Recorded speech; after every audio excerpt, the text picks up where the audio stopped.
we talked about in a previous segment about integration and globalization and the elements of that. One of the most successful forms of integration that we have seen in the world to date will come from the European Union. Why is one of the reasons why I admire the project that's happening there, the successes.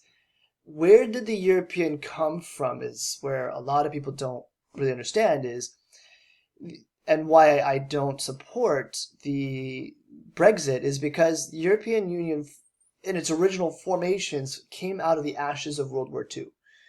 And it was imperative that we find a route that would stop the years and centuries of war that occurred in pockets or throughout entire Europe, that was devastating its ability to grow. And so what formed originally was we got to control the elements of war. And that's where the European Coal and Steel Community started, ESCSC or something like that.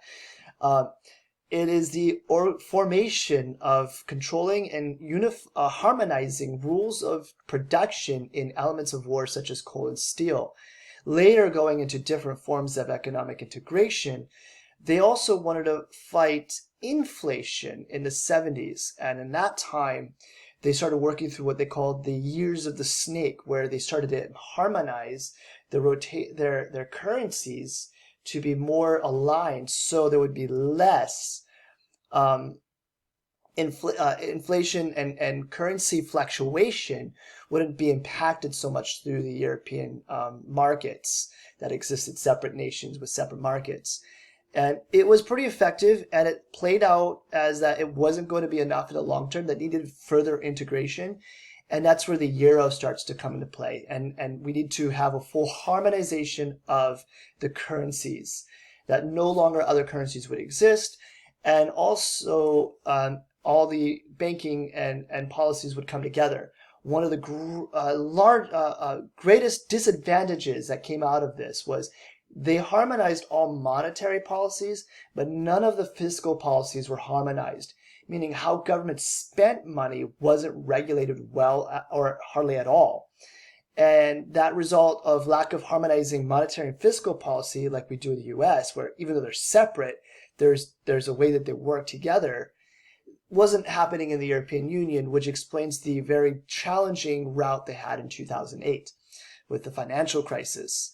And so you have to look at, when I was over there, my colleagues were saying, and I heard from the mouth of the finance minister of the European Union, that it was the Americans' fault that this all happened. And it's like, ultimately, it's your fault for not fixing this and not making this more viable. I thought that was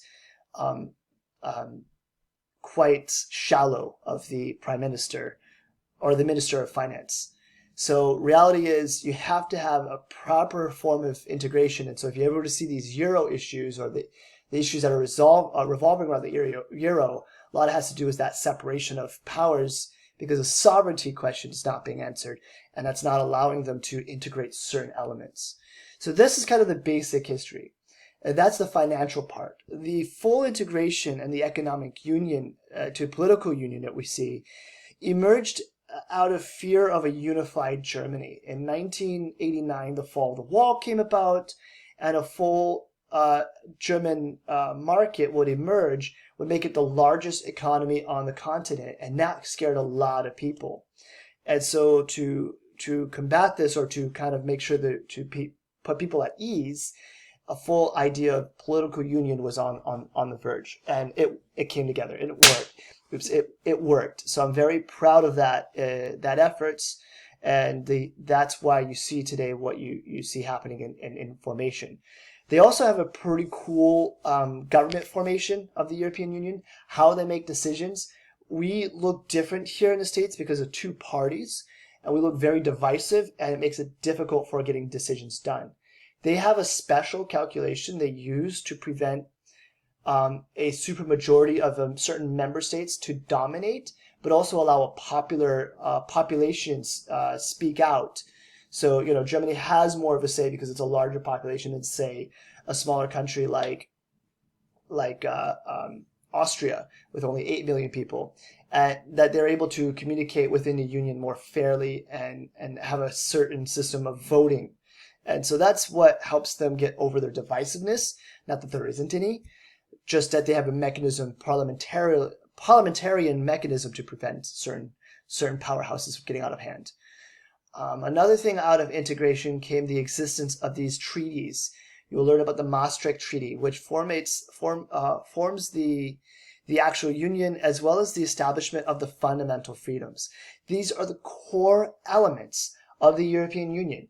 The free movement of goods, services, people, and capital. The hardest being people and capital. No longer will there be any costs between making and doing business between different nations. Banks are not allowed to charge extra fees because it was somehow coming from Germany versus France.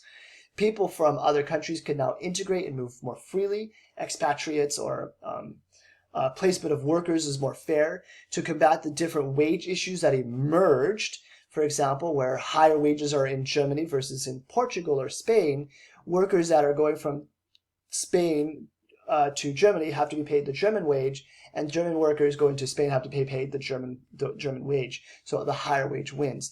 Plenty of examples where they're combating the different mechanisms of flow of people, but none other than the sad,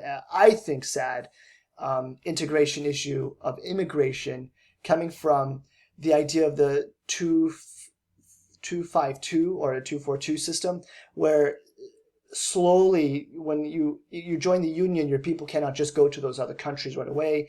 Germany and Austria implemented this strongly to prevent Poland and other Eastern countries from coming in, where integration was slower. So it took 7 full years for you to be able to full free movement of people in the hopes that the economics would improve enough that they wouldn't want to move. It really was just a mess because a lot of people ended up going to the UK, and you'll see a lot of immigration issues populate out of the Brexit arguments because a lot of Polish people ended up going there. But deep down, the truth being, the immigrants that moved around freely within the Union actually did better, and particularly those that we saw within in the UK. There was a better growth and synergies than you would see within Germany and Poland, where there was more or less of a barrier, and that's not fair.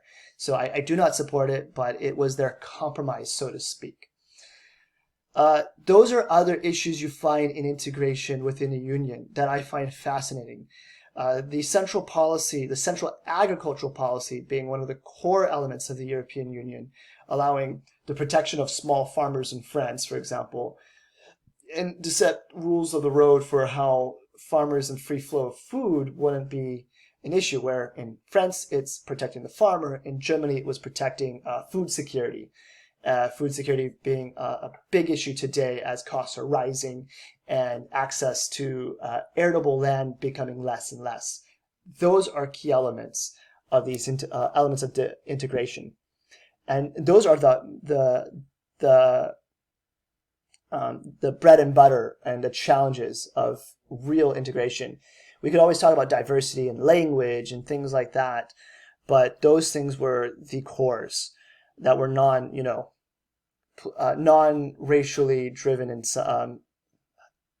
correction. They were the core issues that really you can break down and read their stories. The European Union has expanded, obviously. It did not include Norway due to shipping issues. Not shipping issues, fishing issues. Spanish fishers they were afraid Spanish fishers would swarm the oceans of the waters of the Norwegian Sea and eat up the fisheries there and kill the fishing industry of Norway.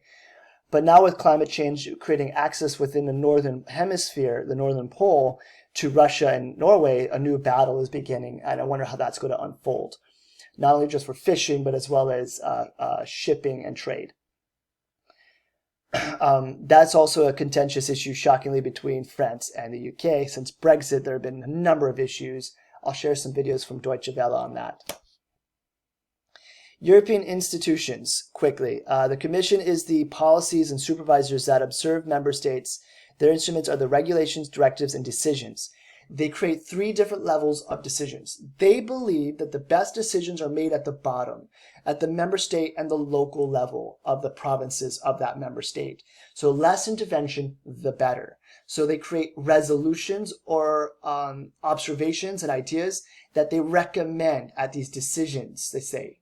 The next level, they say, oh, well, this wasn't enough, so we need to have some kind of uniformity. A directive comes about. A directive says, you do it how you want to do it, but these are the kind of the rules of the road that say you do it this way, and this is the definitions, and definitions are not always clear, so they have to go to the European Court of Justice.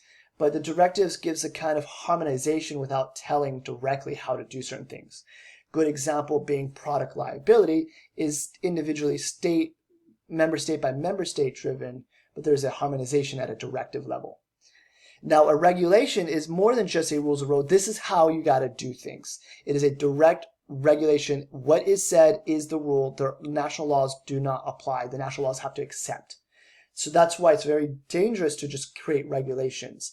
So they create a matrix to determine within the Parliament of assessments, when they're assessing all these things, they make it determine through a matrix whether this is something they want to do or not.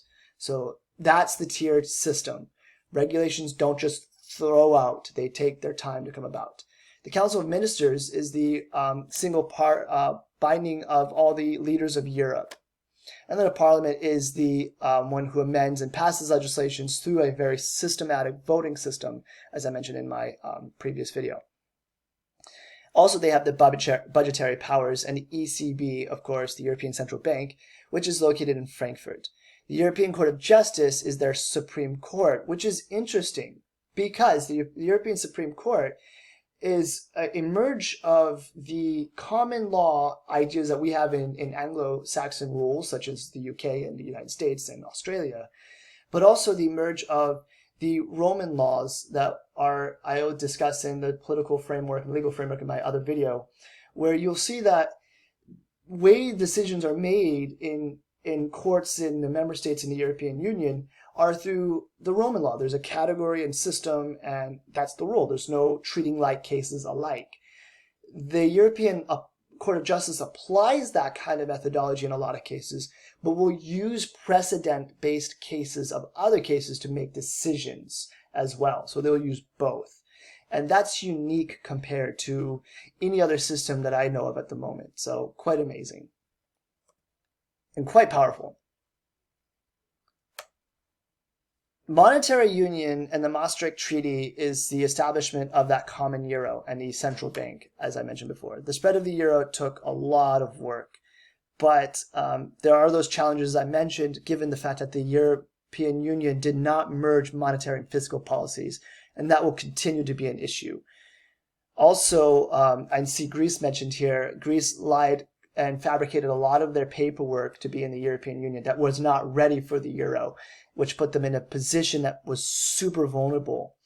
And that led to that later 2000s decision where there was austerity measures, which I do not support. The European Union is looking to expand, but the question is, what is expansion? How do you leave the European Union? Brexit has been an issue. My biggest issue with the European Union is it's focused on building an internal market, which is stability. An internal market means there's a safe haven of people being able to buy and sell goods with each other without having the effects of globalization being too impactful.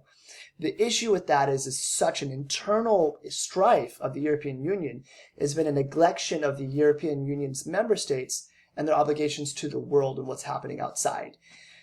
Examples of lack of involvement in the Asia-Pacific region and what's happening there. You'll see a growing issue of how they've been dumping central agricultural policy, where they took goods that they overproduced in the European Union to suppress prices. They dumped later in African countries, exacerbating issues on their own, on African markets. And I'll explain that later in Africa.